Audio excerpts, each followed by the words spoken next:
10 anos atrás, mais ou menos, eu estava dando aula na pós-graduação. Era 11 horas da noite, a hora em que a aula acabava, e aí a turma estava indo embora, as pessoas estavam indo embora, se despedindo de mim, eu estava ali desligando o computador, arrumando as minhas coisas, mas eu notei que um aluno ele ficou sentado. O cara estava esperando todo mundo ir embora. E, quando você é professor há tanto tempo quanto eu, você sabe, se o aluno ficou na sala de aula depois que todos foram embora, especialmente às 11 horas da noite, é porque ele queria falar sobre alguma coisa, uma coisa que ele não queria que as outras pessoas ouvissem, evidentemente. E, dito e feito, todo mundo foi embora, esse cara pegou uma cadeira, puxou, botou do meu lado, sentou e falou: professor, eu queria conversar sobre um tema que não tem tão a ver assim com a aula, mas que está travando a minha carreira. Eu sou uma pessoa muito insegura, eu não confio em mim mesmo, minha autoconfiança é profundamente baixa e eu sinto que isso está travando a minha carreira, isso está abalando os meus resultados, isso está prejudicando a minha vida. Eu sinto que essa falta de autoconfiança está destruindo meus planos, destruindo meus sonhos. Eu queria saber o que eu posso fazer para me tornar uma pessoa mais autoconfiante. E aí eu usei o meu conhecimento para fazer algumas perguntas estratégicas para ele. E com base nessas perguntas e com tudo que ele me respondeu, eu percebi que esse meu aluno, ele estava fazendo praticamente tudo, a cartilha de tudo que destrói a sua autoconfiança. E foi esse bate-papo que eu tive com esse meu ex-aluno que eu quero ter com você agora. Eu quero te falar 9 coisas que destroem a sua autoconfiança, de acordo com a ciência mais atual, e eu quero te mostrar o que você pode fazer em relação a cada uma delas, que é para você sair daqui desse vídeo hoje já com conhecimento prático, para você aplicar na sua vida e para você se tornar uma pessoa mais segura e confiante. E ao longo do vídeo eu vou te contar a história do meu aluno e você vai ver como ele estava fazendo tudo de errado. E exatamente por isso a autoconfiança dele estava tão abalada. Curiosamente, eu encontrei esse aluno anos depois e ele veio me falar e me agradecer por todo o conhecimento que eu trouxe para ele. E é esse conhecimento que eu quero trazer para você aqui então. Vamos mão na massa, começar diretamente ao ponto. Primeira coisa que destrói a sua autoconfiança. Eu quero que você imagine a seguinte situação. Vamos supor que teve um curto em alguma coisa na tua casa está sem energia. E você precisa de um eletricista para consertar, para que você volte a ter energia elétrica na tua casa. Sei lá, queimou alguma coisa, a tua chave geral lá, ela está com um problema, e aí você chama um eletricista. O cara combina com você às 9 horas da manhã da segunda-feira. Esse é o seu horário de trabalho, mas não dá para você ficar sem energia elétrica em casa. E aí você fala, beleza, 9 horas da manhã, liga para o teu chefe e fala, olha, eu vou chegar segunda-feira um pouco atrasado porque queimou tudo lá em casa, estou sem energia e o eletricista vai justamente nessa hora fazer o conserto. Aí o teu chefe fala, tudo bem, beleza, sem problema nenhum. E você, segunda-feira, está lá 9 horas da manhã, pronto para sair para trabalhar assim que o cara terminar o serviço, mas dá 9 horas e o eletricista não aparece, dá 9h30 ele não aparece. Aí quando é 9h30 você viu que ele não apareceu, você liga para ele. Ele atende e fala, nossa, desculpa, está muito difícil aqui a situação, mas eu não vou conseguir ir hoje. Eu consigo ir amanhã, no mesmo horário, às 9 horas da manhã, tudo bem? Você fica pé da vida e aí você fala, tá bom, vai, amanhã às 9 horas da manhã. Você vai para o teu trabalho, senta com o teu chefe e fala, cara, desculpa, o eletricista faltou, ele não foi e ele vai amanhã no mesmo horário. Então amanhã eu vou ter que chegar atrasado de novo, tudo bem? Eu fico depois do horário, não tem problema, eu faço hora extra depois, peço desculpas, mas o cara realmente furou o compromisso. Aí o teu chefe, gente boa, fala, beleza, tudo bem, sem problema. E você lá, no dia seguinte, está às 9 horas da manhã, pronto para trabalhar assim que o cara terminar o serviço, dá 9 horas ele não aparece.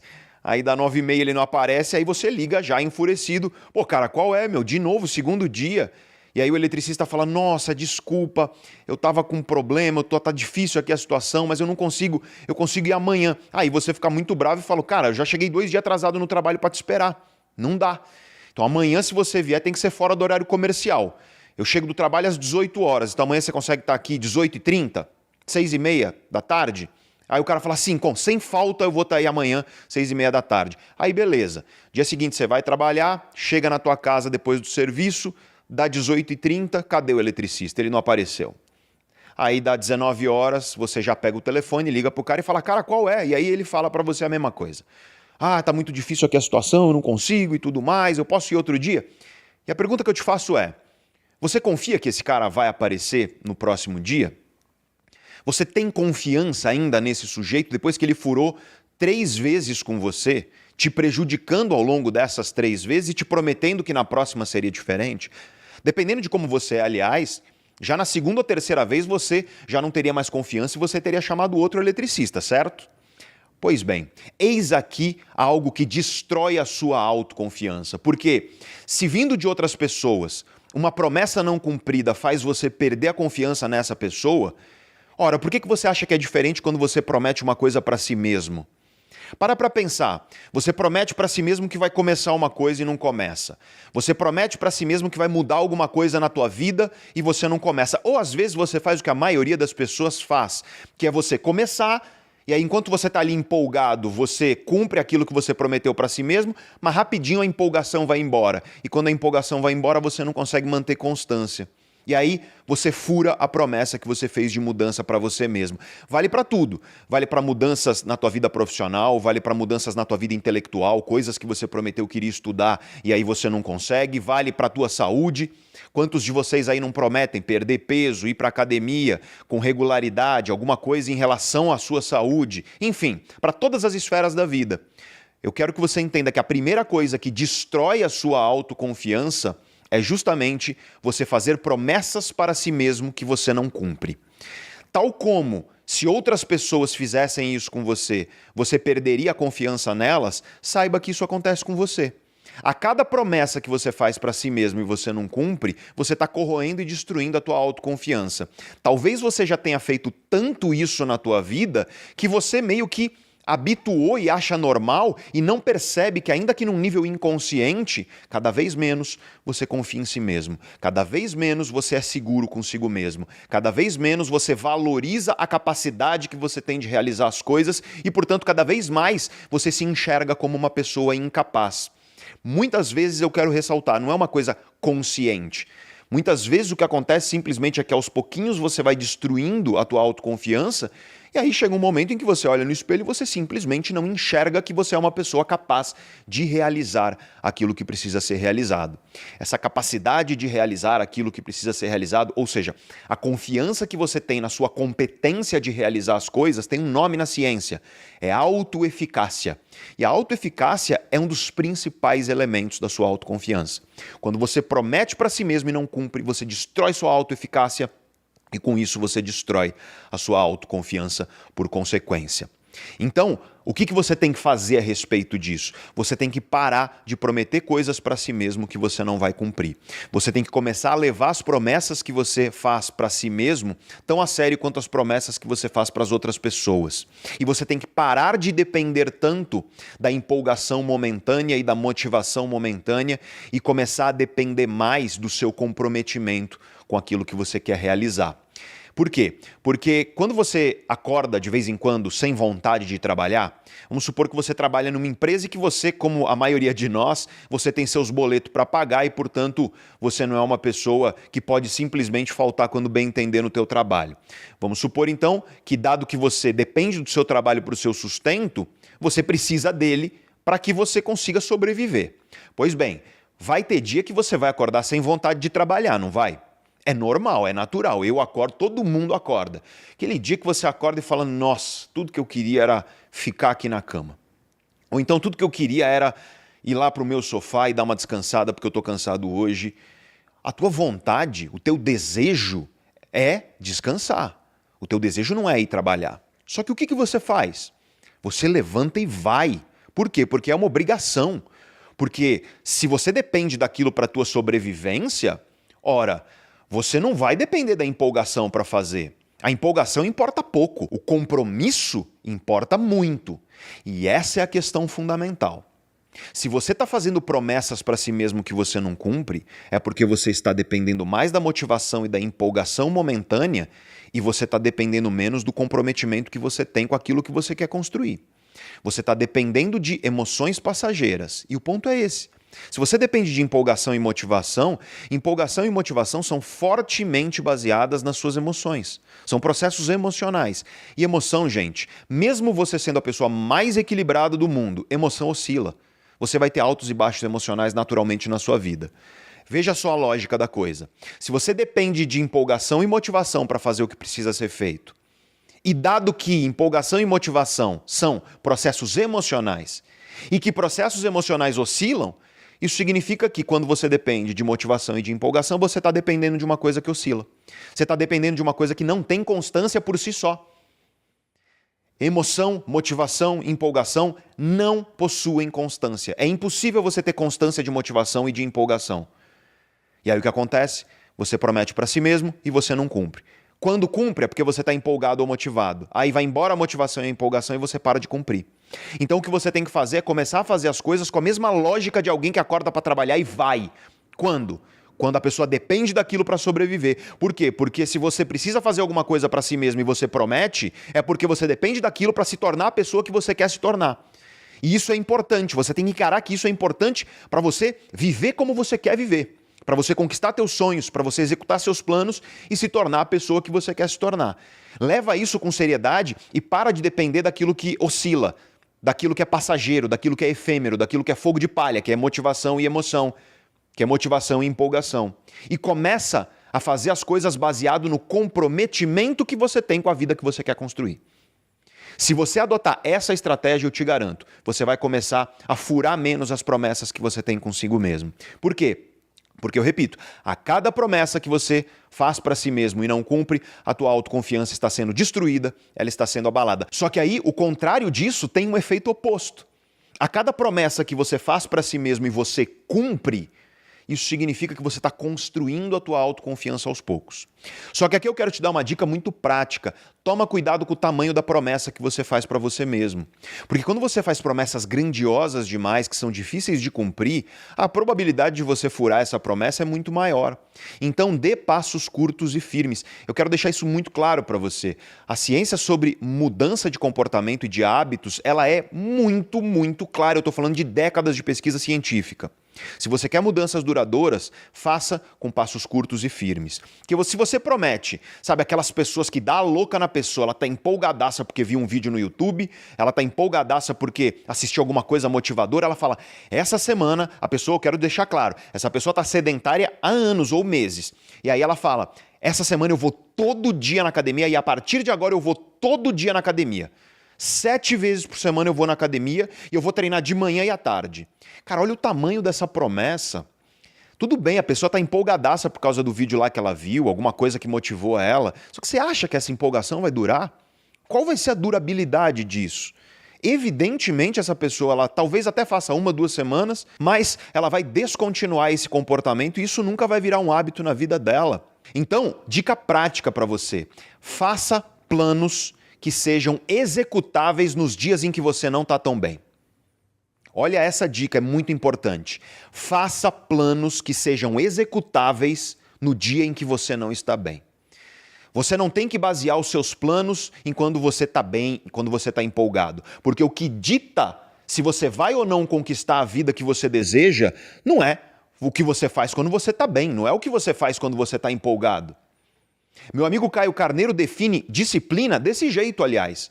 Ele fala que disciplina é você fazer no dia que você está mal aquilo que você faria no dia que você está bem.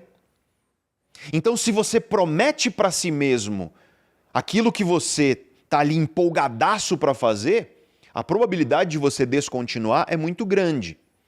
Mas se você começar com passos curtos e firmes, se você fizer uma promessa menor para si mesmo, e aí chega lá o dia que você não está tão bem, a promessa é menor, então você consegue executar. E aí você vai repetindo, e aí você consegue fazer uma promessa um pouco maior, você começa a fazer uma promessa um pouco maior, dando passos cada vez mais largos, mas sempre firmes. Vai chegar o dia em que você vai conseguir fazer aquilo no dia em que você está mal, a mesma coisa que você faria no dia em que você está bem. Não vai ser de cara, porque vai exigir de você praticar e dar passinhos curtos e firmes. É a mesma coisa do que você ir para a academia e pegar um peso gigante que vai destruir tuas articulações e vai causar uma lesão em você. Você vai com um pezinho menor e aí você vai progredindo aos poucos. Com mudança de comportamento é a mesma coisa. Então, a dica prática que eu te dou é essa. Faça promessas para si mesmo no começo de uma mudança que sejam executáveis no dia em que você está mal. Não se baseie na promessa que você faz para si mesmo no dia em que você está empolgadaço e super bem. E aí, a partir daí, você realiza isso, dá esses passos curtos e firmes e continua fazendo. E conforme você vai se sentindo seguro, você aumenta um pouquinho as promessas que você faz para si mesmo. E aí você se sente seguro nesse novo degrau e aí você galga um degrau um pouco mais complexo. Vai demorar para chegar o dia em que você vai fazer no dia ruim aquilo que você faria num dia em que você está bem. Mas vai chegar, se aos poucos você chegar lá. A questão é que você precisa de paciência.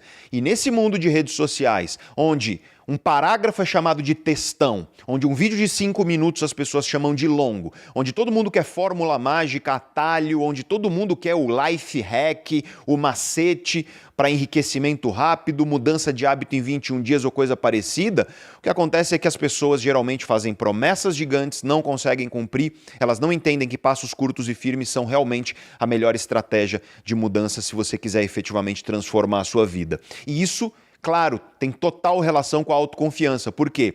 Porque conforme você vai dando passos curtos e firmes, isso vai dizendo para você mesmo que você cumpre as promessas que você faz para si mesmo. Isso vai construindo a tua autoconfiança. De modo que com mais autoconfiança você consegue arriscar passos cada vez maiores. E é através dessa autoconfiança que você vai desenvolvendo e galgando cada vez degraus mais altos na transformação da sua vida. Então não caia nesse primeiro erro. Não faça promessas para si mesmo que você não vai cumprir. Comece sempre com passos curtos e firmes. E vamos à segunda coisa que destrói a sua autoconfiança. É o baixo autocontrole emocional. Olha, se você quer encontrar uma coisa que é a mais comum em pessoas que não são seguras, que não são confiantes, é geralmente isso. São pessoas que têm uma dificuldade em regulação emocional, em autorregulação emocional. Só que quando a gente fala de controle emocional do ponto de vista científico, é muito importante você entender o que isso significa. Porque você não controla aquilo que você sente. Falar de controle emocional do ponto de vista científico não é dizer que você vai controlar aquilo que você sente. Por quê? Não existe mecanismo fisiológico no seu cérebro que permite que você faça isso. E eu sei que talvez algumas pessoas que estão assistindo aí, você fala, eu controlo as minhas emoções. Controla nada. Você não controla. Te levo lá no meu laboratório e te provo que você não controla as suas emoções, porque a gente tem décadas de ciência mostrando que não existe essa capacidade fisiológica. O que você controla? Você controla duas coisas, essencialmente. Você controla, e não é totalmente que você controla isso, tá? Você controla o seu foco, você tem a capacidade de controlar o seu foco, e ela não é total, especialmente uma pessoa que, por exemplo, tem transtorno de déficit de atenção ou hiperatividade, ou que tem outros transtornos neuropsiquiátricos que prejudicam o foco, como depressão e ansiedade. Mas você tem algum grau de controle sobre o seu foco e você também tem algum grau de controle sobre o seu comportamento, sobre aquilo que você faz. Mas não é total também, tá? Porque uma parte considerável dos nossos comportamentos são os comportamentos automáticos, são os hábitos.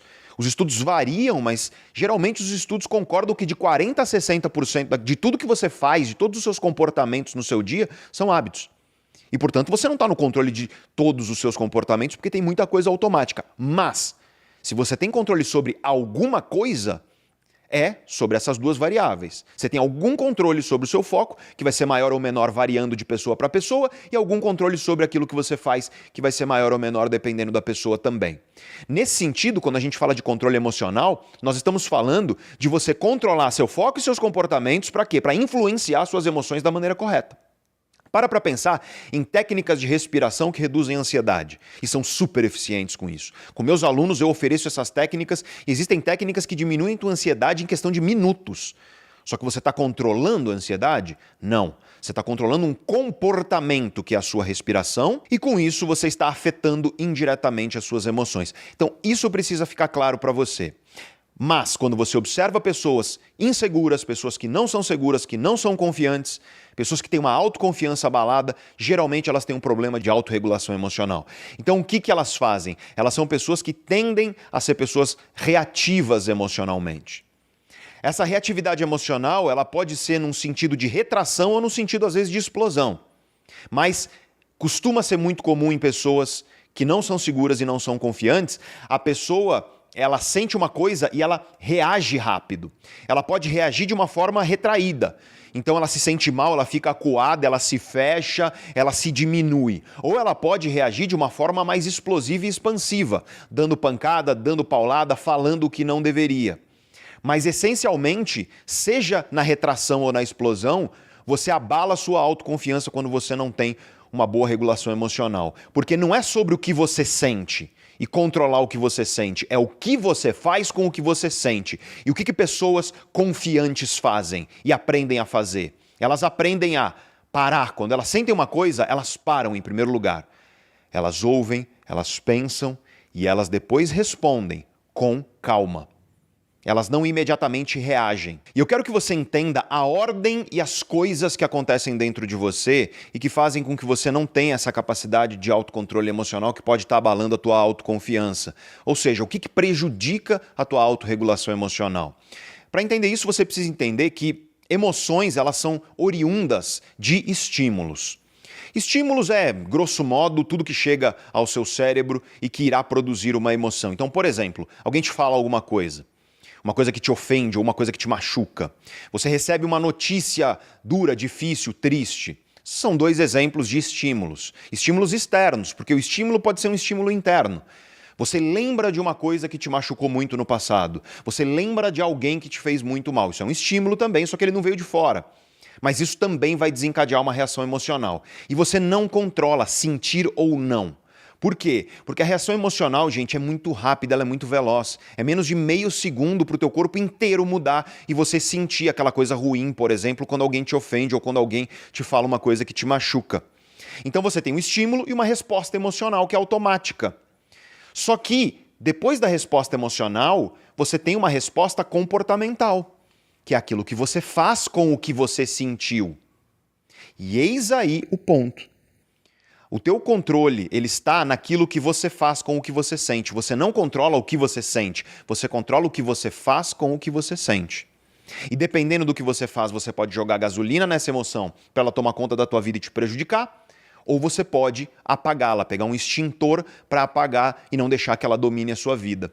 E o bacana é que conforme você vai usando o comportamento certo para pegar o extintor e você vai apagando a fogueira e apagando de novo e apagando de novo, o que vai acontecendo é que nas próximas vezes que alguém te falar alguma coisa que te machucou, por exemplo, você vai ter uma reação emocional que vai ser menos intensa. Só que o contrário também é verdadeiro. Se você é uma pessoa que faz aquilo que é errado e você inflama a emoção, se a tua resposta comportamental ela alimenta aquela emoção que é prejudicial, se aquilo que você faz alimenta aquela emoção que está prejudicando a tua vida, o que vai acontecer é que na próxima vez que alguém te falar uma coisa que te ofende ou que te machuca, por exemplo, tua reação emocional vai ser maior ainda. Então é possível educar as nossas emoções através dos nossos comportamentos.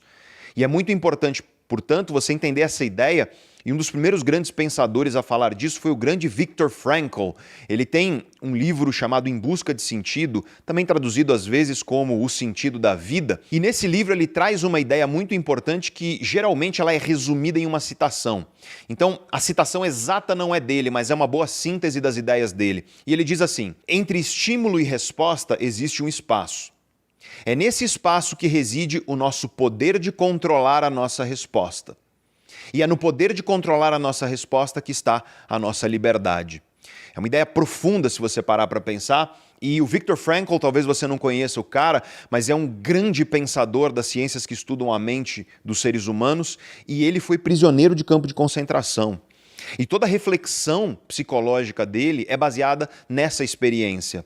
Mesmo quando você tira toda a liberdade de uma pessoa, ainda resta uma liberdade, que é a liberdade de pensamento, de como ela pode enxergar o mundo dentro dela mesma.